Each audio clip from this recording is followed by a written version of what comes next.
नमस्कार, आप देख रहे हैं न्यूज इंडिया। आपके साथ मैं हूं मोनिका सिंह। पेरिस ओलंपिक में गोल्ड का सपना एक बार फिर से अधूरा रह गया। विनेश फोगाट ने इस बार फाइनल में जगह बनाकर पूरे देश की उम्मीदें जगा दी थी, लेकिन विनेश के ओवरवेट वाले दांव ने गोल्ड के सपने पर पानी फेर दिया। इसके बाद पूरा देश दांतों तले उंगली दबाने पर मजबूर है और सोच रहा है कि आखिर अचानक ये सब क्या हो गया। एक रिपोर्ट।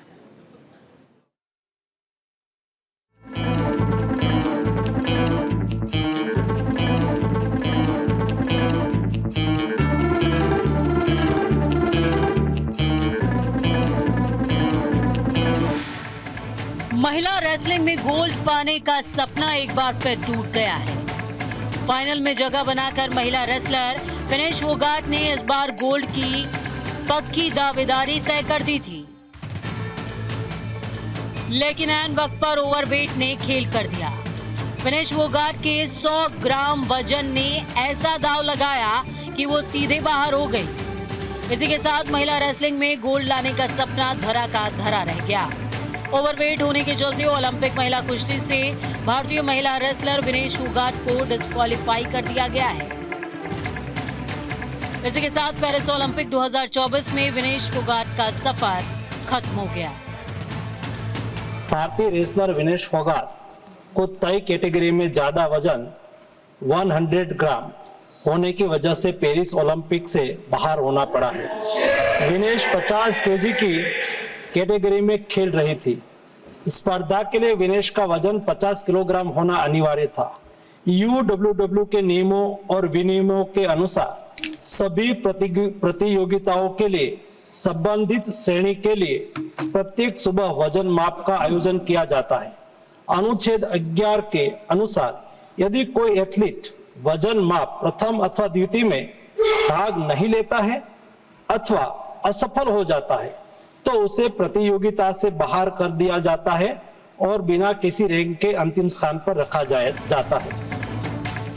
शानदार प्रदर्शन करने वाले विनेश फोगाट से गोल्ड मेडल की पूरी उम्मीद लगाई जा रही थी।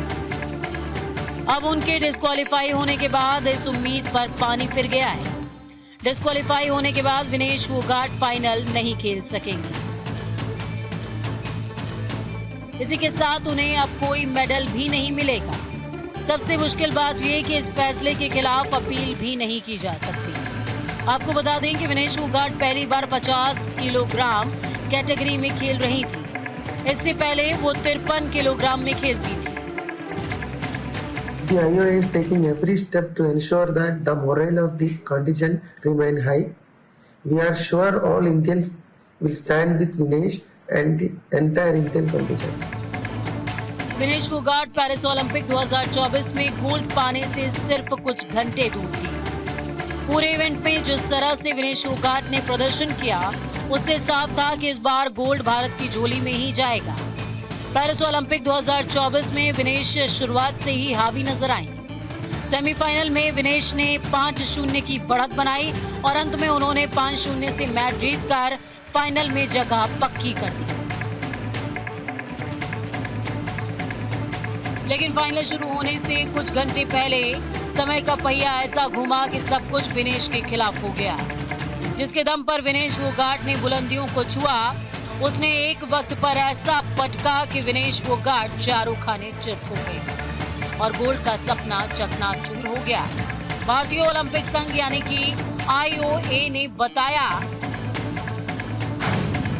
कि ये खेदजनक है कि भारतीय दल महिला कुश्ती 50 किलोग्राम वर्ग से विनेश फोगाट के अयोग्य घोषित होने की खबर IOA शेयर कर रहा है। रात भर टीम की ओर से किए गए बेहतरीन प्रयासों के बावजूद आज सुबह उनका वजन 50 किलोग्राम से कुछ ग्राम अधिक पाया गया। इस समय दल की ओर से कोई और कमेंट नहीं किया जाएगा। भारतीय टीम आपसे विनेश के निजता का सम्मान करने का अनुरोध करती है। इस खुलासे ने विनेश फोगाट के साथ साथ पूरे देश का गोल्ड पाने का सपना तोड़ दिया। विनेश फोगाट ओलंपिक में कुश्ती के फाइनल के लिए क्वालिफाई करने वाली पहली भारतीय महिला खिलाड़ी बनी। लेकिन रिकॉर्ड बनाने के बाद भी ये रिकॉर्ड अधूरा रह गया, यानी फाइनल से पहले ही विनेश फोगाट की पूरी मेहनत मिट्टी में मिल गई।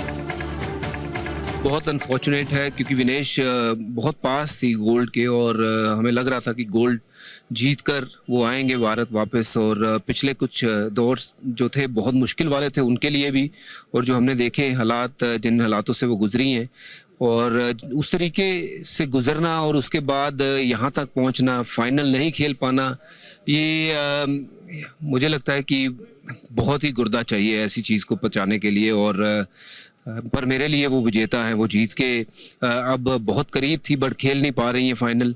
ये इट्स अनफॉर्चुनेट, पर मैं तो यही उम्मीद कर रहा था कि गोल्ड जिस दिन वो लेके आए उनको मिलने जाए, और उम्मीद तो यही करते हैं कि जिस दिन आएंगे तो मुलाकात तो जरूर होगी। विनेश फोगाट के पास साक्षी मलिक के बाद ओलंपिक खेलों में पदक जीतने वाली दूसरी भारतीय महिला पहलवान बनने का मौका था। फाइनल मैच में विनेश की टक्कर यूएसए की सारा एन हिलरे ब्रांड से होनी थी, लेकिन ओवरवेट होने के चलते विनेश का सफर यहीं थम गया और वो फिर वहीं पहुंच गई जहां से उन्होंने शुरुआत की।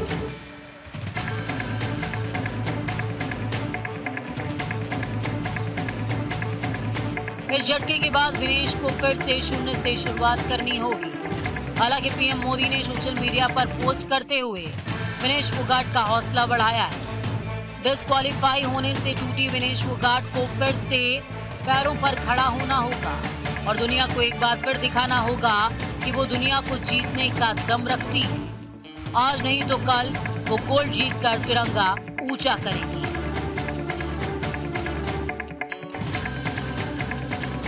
न्यूज इंडिया के लिए संजीव कुमार की रिपोर्ट। पेरिस ओलंपिक 2024 में विनेश फोगाट की शुरुआत सबसे शानदार रही।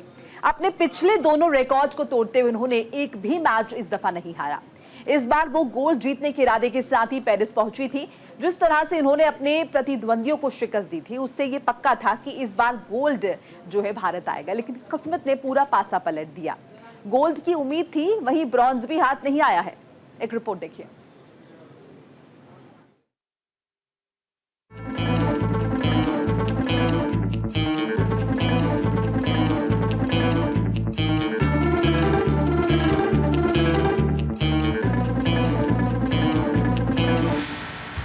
विनेश फोगाट ओलंपिक इतिहास के इस इवेंट में फाइनल में पहुंचने वाली देश की पहली महिला रेसलर थी, लेकिन किस्मत ने उनका साथ नहीं दिया और फाइनल मुकाबले से पहले किए गए वजन में उनका वेट सिर्फ 100 ग्राम ज्यादा निकला और इस इवेंट से वो डिस्क्वालीफाई हो गई।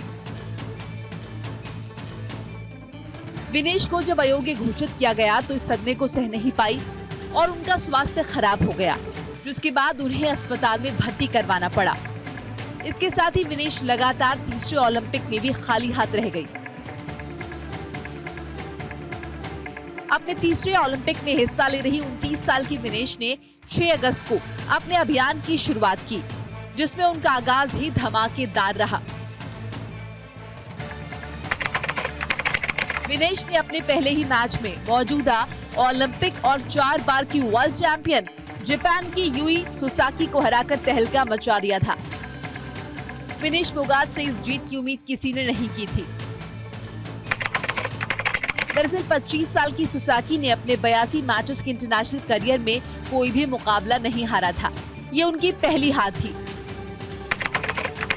इसके बाद विनेश ने क्वार्टर फाइनल में यूक्रेन की ओक्साना लिवाच को 7-5 से शिकस्त दी।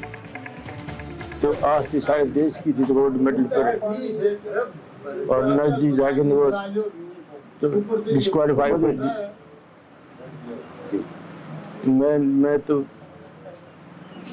माँ बाप मेरे को तो दुख है, लेकिन सारे हिंदुस्तान को इस चीज का बड़ा दुख है जिसने पूरी आस उम्मीद थी जो गोल्ड मेडल किया और वो नजदीक जाकर के जो हो गया तो सारे देश को दुख है। विनेश फोगाट की इस धमाकेदार परफॉर्मेंस के बाद पक्का हो गया कि उन्हें कम से कम सिल्वर मेडल तो मिलेगा ही और फाइनल में जीत की लय कायम रही तो सिल्वर गोल्ड मेडल बन जाएगा, लेकिन ऐसा हो नहीं पाया। विनेश फोगाट के ओवरवेट ने ऐन वक्त पर उन्हें दगा दे दिया। सभी कैटेगरी के इवेंट 2 दिन होते हैं। पहलवान का वजन दोनों दिन होता है। कुश्ती वाले दिन सुबह रेसलर का वजन होता है।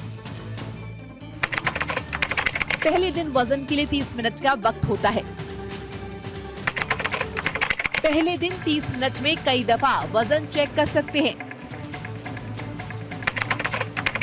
दूसरे दिन वजन चेक करने के लिए 15 मिनट का समय होता है। वजन के दौरान खिलाड़ियों को कुश्ती का कॉस्ट्यूम पहनना होता है। वजन के बाद खिलाड़ियों का मेडिकल चेकअप होता है।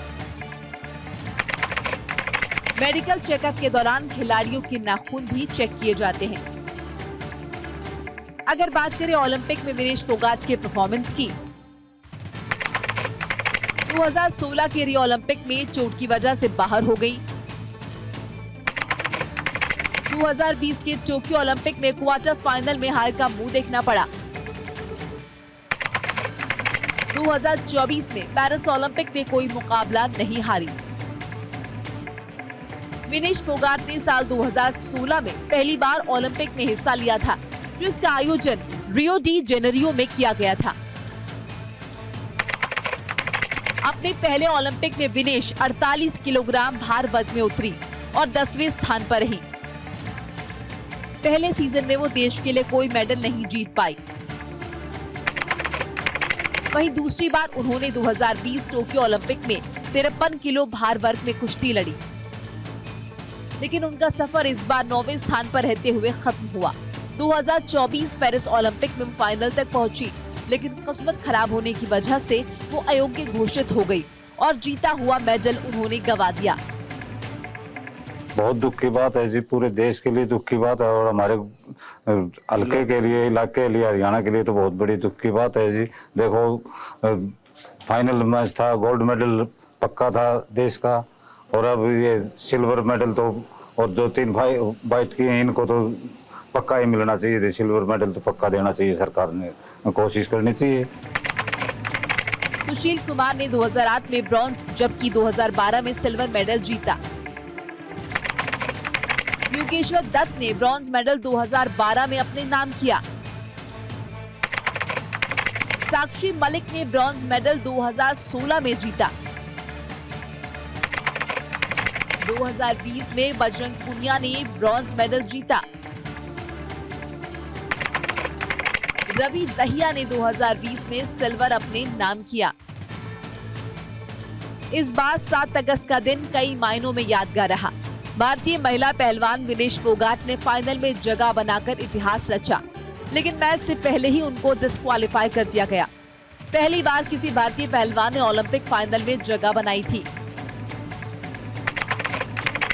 2016 में अर्जुन अवार्ड से सम्मानित किया गया। 2020 में खेल रत्न से नवाजा गया, लेकिन इस बार इतिहास रचने के करीब पहुंची विनेश फोगाट का सपना टूट गया। अब इस मामले में विनेश फोगाट का अगला कदम क्या होगा, देखने वाली बात होगी। न्यूज इंडिया के लिए संजीव कुमार की रिपोर्ट। तो फोगाट का मेडल तो गया ही, और इन सब के बीच एक और बहस जो है देश में छिड़ी हुई है। समर्थकों ने केंद्र सरकार पर आरोप लगाया है कि विनेश फोगाट की ट्रेनिंग पर सरकार ने ठीक से ध्यान नहीं दिया, जिसका खामियाजा विनेश फोगाट को पेरिस में भुगतना पड़ा है। समर्थकों के आरोपों से घिरी सरकार ने साफ किया है कि विनेश की ट्रेनिंग में किसी भी तरह की कोताही नहीं बरती गई है।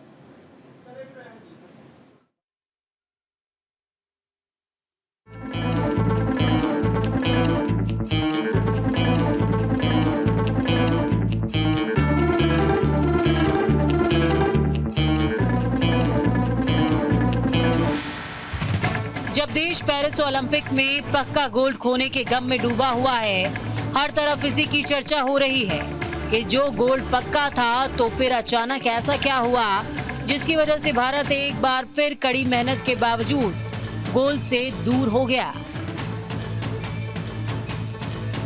विनेश फोगाट के समर्थक इसके लिए केंद्र सरकार को जिम्मेदार मान रहे हैं। समर्थकों का आरोप है कि सरकार ने विनेश फोगाट पर ध्यान नहीं दिया, जिसका खामियाजा देश ने गोल्ड गवाकर भुगता है।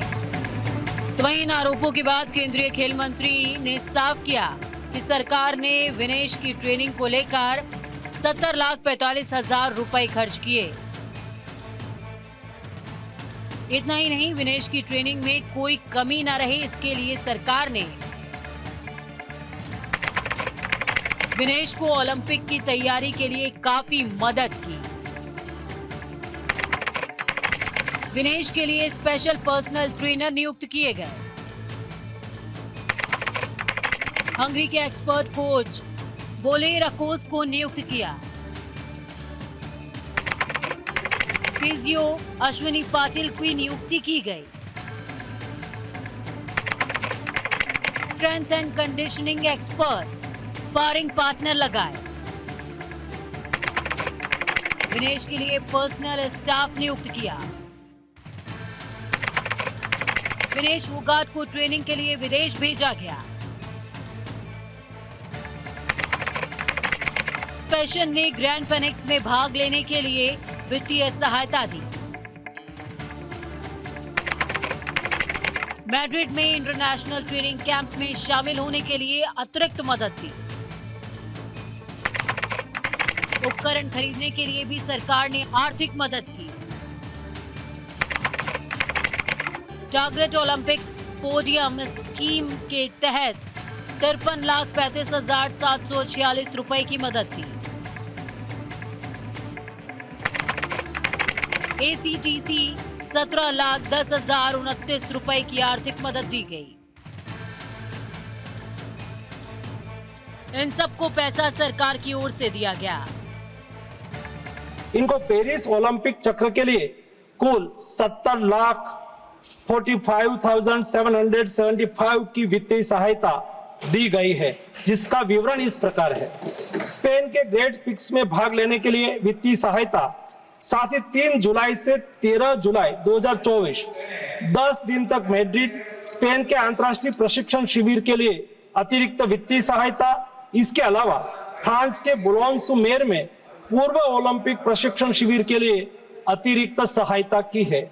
2024 अंतर्राष्ट्रीय कुश्ती संघ सेकंड रैंकिंग सीरीज में 6 जून से 9 जून 2024 4 दिन तक बुडापेस्ट हंगरी में भाग लेने के लिए और 10 जून से 21 जून 2024 तक टाटा ओलंपिक सेंटर हंगरी में अंतर्राष्ट्रीय प्रशिक्षण शिविर के लिए अतिरिक्त सहायक स्टाफ के लिए वित्तीय सहायता की है।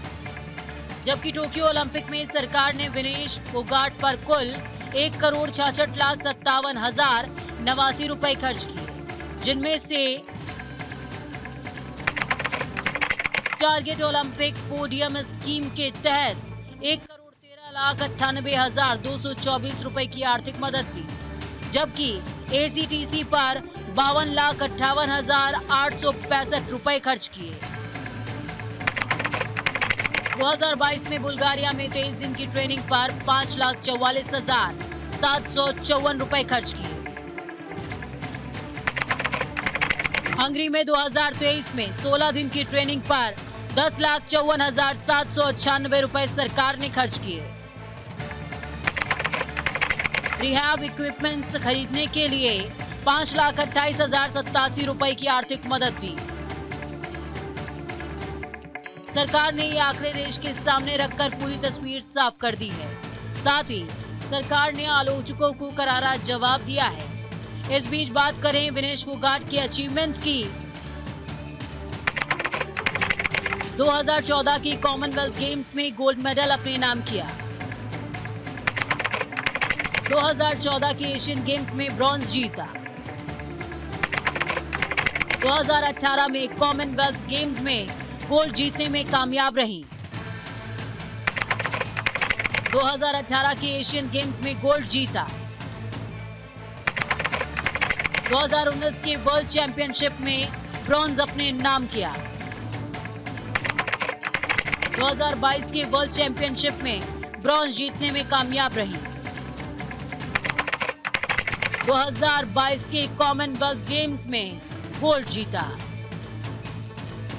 फिलहाल केंद्रीय खेल मंत्री ने खर्च की जानकारी देकर कुछ वक्त के लिए अपने आलोचकों को शांत कर दिया है, लेकिन अब भी कई ऐसे सवाल हैं जिनके जवाब मिलने बाकी हैं। खेल जगत में ऐसा कहा जाता है, एक खिलाड़ी के बारे में सबसे ज्यादा उसके डाइटिशियन को पता होता है कि